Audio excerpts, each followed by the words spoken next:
మొత్తంగా చూస్తే Jubilee hills ఉప ఎన్నిక పోరు ఆసక్తికరంగా సాగుతోంది. అభ్యర్థుల ఎంపిక నుంచి ప్రచారం వరకు కూడా ప్రధాన పార్టీలు పక్కాగా అడుగులేశాయి. ప్రధాన పార్టీల మధ్య డైలాగ్ వారు ఒక రేంజ్లో సాగింది. ప్రతిరోజు ఏదో ఒక సెన్సేషనల్ స్టేట్మెంట్స్ ఇస్తూ సాగాయి ప్రచార హోరు. డివిజన్ల వారీగా పక్కాగా లెక్కలు వేసుకుంటూ ముందుకెళ్తారు.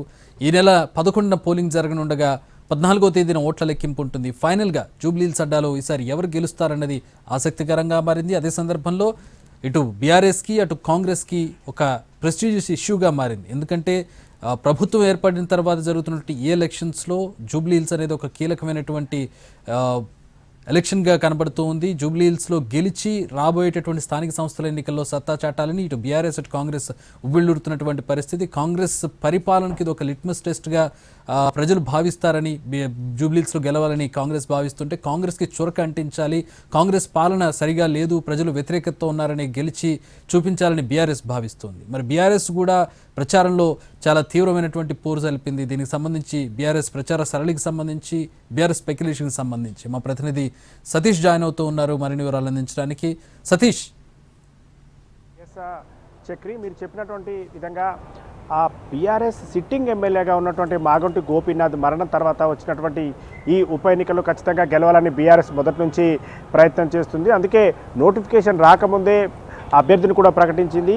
పార్టీ అధినేత కేసీఆర్ స్వయంగా మాగంటి గోపీనాథ్ సతీమణి సునీత గోపీనాథ్ని అభ్యర్థిగా ప్రకటించి అప్పటి నుంచే ఆ ప్రచారానికి సంబంధించి కూడా దూసుకెళ్తూ ఉన్నారు. అయితే ప్రధానంగా బీఆర్ఎస్ పార్టీ కాంగ్రెస్కు సంబంధించి అధికార పార్టీగా ఉన్నటువంటి కాంగ్రెస్ని ప్రచారంలో ఇరికించేటటువంటి ప్రయత్నం చేసింది. దీంట్లో ఆ బకాయి కార్డు అని చెప్పి ఏదైతే కాంగ్రెస్ పార్టీ గత ఎన్నికల సమయంలో జనరల్ ఎలక్షన్ సమయంలో ఇచ్చినటువంటి హామీలు ఏవి కూడా అమలు చేయలేదు, అన్ని రంగాల వారికి, రైతులకు, మహిళలకు, విద్యార్థులకు అందరికీ కూడా బాకీ పడిందని చెప్పి బకాయి కార్డుని ఒక రిలీజ్ చేసి బకాయి కార్డుని ప్రజల్లోకి తీసుకెళ్లే విధంగా కూడా ప్రచారం చేసింది. ఆ తర్వాత నోటిఫికేషన్ వచ్చిన తర్వాత ఇక ప్రచారాన్ని ముమ్మరం చేసింది. దాంట్లో భాగంగా గతంలో ఏదైతే మునుగోడు, నాగార్జున సాగర్ ఉప ఎన్నికల సందర్భంగా బీఆర్ఎస్ గెలిచినటువంటి స్ట్రాటజీ ఏదైతే ఉందో అదే స్ట్రాటజీని ఇక్కడ చేసేటువంటి ప్రయత్నం చేసింది. ప్రధానంగా 100 ఓట్లకు సంబంధించి ఒక క్లస్టర్గా ఏర్పాటు చేసుకోవడం, తర్వాత బూత్ స్థాయి, డివిజన్ స్థాయికి ఒక్కొక్క ఇన్ఛార్జిని నియమించుకోవడం. ఇటు జూబ్లీ హిల్స్లో జరుగుతున్నటువంటి ఎన్నికకు సంబంధించి తెలంగాణలో ఉన్నటువంటి బీఆర్ఎస్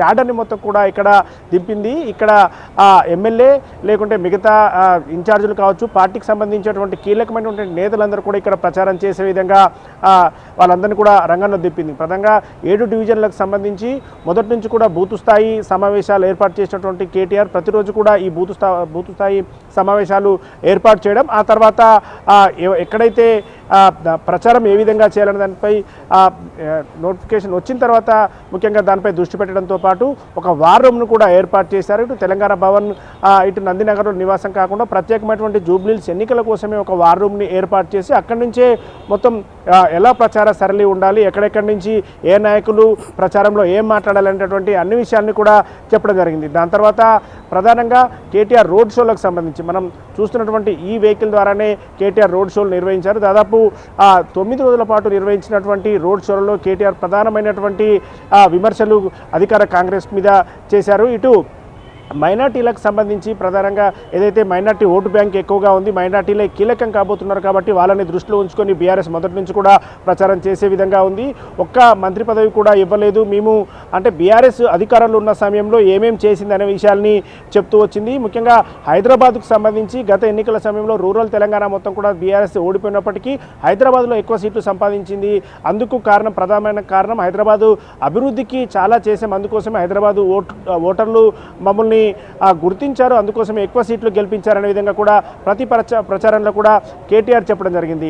దాంతోపాటు అధికార కాంగ్రెస్ పార్టీకి సంబంధించి ఏదైతే గత ఎన్నికల సమయంలో ఇచ్చినటువంటి హామీలు నెరవేర్చలేదు, ఇప్పుడు హామీలు నెరవేర్చలేదని చెప్తూనే ఒక కీలకమైనటువంటి ప్రకటన ఇక్కడి నుంచి ప్రచారంలో కేటీఆర్ చేశారు. అది ఏదైతే కాంగ్రెస్ పార్టీ గతంలో ఇచ్చినటువంటి హామీలు నెరవేరాలంటే జూబ్లీ హిల్స్లో కాంగ్రెస్ పార్టీని ఓడగొట్టాలి, ఓడగొడితేనే అప్పుడు తెలుస్తుంది. తెలంగాణ రాష్ట్రం మొత్తం కూడా జూబ్లీ హిల్స్ వైపే చూస్తుంది.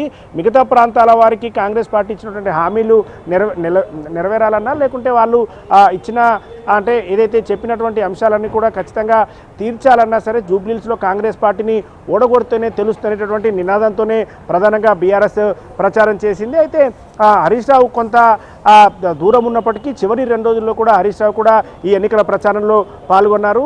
ఇటు కేటీఆర్ రోడ్ షోలతో పాటుగా హరీష్ రావు ఇంటి దగ్గర నుంచి వార్ రూమ్ దగ్గర నుంచి కావచ్చు మొత్తం అన్ని గైడ్లైన్స్ను ప్రధానంగా బీఆర్ఎస్కు సంబంధించి గతంలో ఏదైతే జూబ్లీహిల్స్ నియోజకవర్గంలో 16,000 మెజార్టీతో మాగంటి గోపీనాథ్ గెలిచారు ఈ 2023లో. కాబట్టి అప్పుడు మాగంటి గోపీనాథ్ ఎలాంటి స్ట్రాటజీ ఉపయోగించారని అదే విధమైన స్ట్రాటజీ ఉపయోగించాలని చెప్పి బీఆర్ఎస్ ప్లాన్ చేసింది. అందుకోసమే ఒక్కొక్క వర్గం దగ్గరికి వెళ్ళడం కావచ్చు, ఇటు క్యాస్ట్ వైజ్గా అదేవిధంగా గతంలో ఉన్నటువంటి బీఆర్ఎస్ అధికారంలో ఉన్న సమయంలో ఎవరెవరికి తాము చేసినటువంటి అంశాలు ఏమున్నాయో వాళ్ళందరినీ కలిసేటటువంటి ప్రయత్నం చేసింది. దాంట్లో ఎగ్జాంపుల్గా కొల్లూరుకు సంబంధించి ఏదైతే డబల్ బెడ్రూమ్లు దాదాపు 3,500 డబల్ బెడ్రూమ్ జూబ్లీహిల్స్ నియోజకవర్గంలో ఇచ్చాం. వాళ్ళందరూ కూడా ఇప్పుడు పటాన్చెరు నియోజకవర్గం పరిధిలో ఉన్నటువంటి కొల్లూరు దగ్గర ఉన్నారు. కాబట్టి వాళ్ళందరూ ఓట్లు రావాలి. ఖచ్చితంగా డబల్ బెడ్రూమ్ తీసుకున్న వాళ్ళందరూ కూడా తమకే ఓట్లు పడతాయి.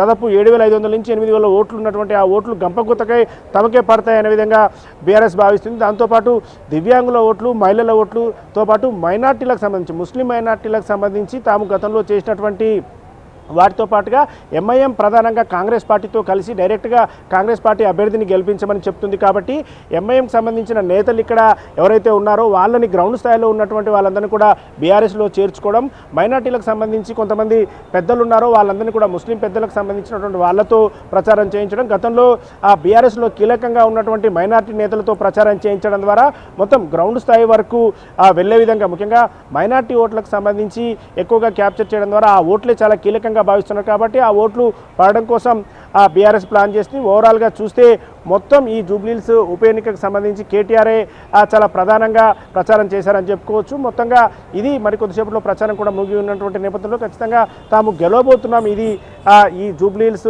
ఉప ఎన్నికలో గెలవబోతున్నామని బీఆర్ఎస్ చెప్తుంది. Chakri. All right, thanks for the updates.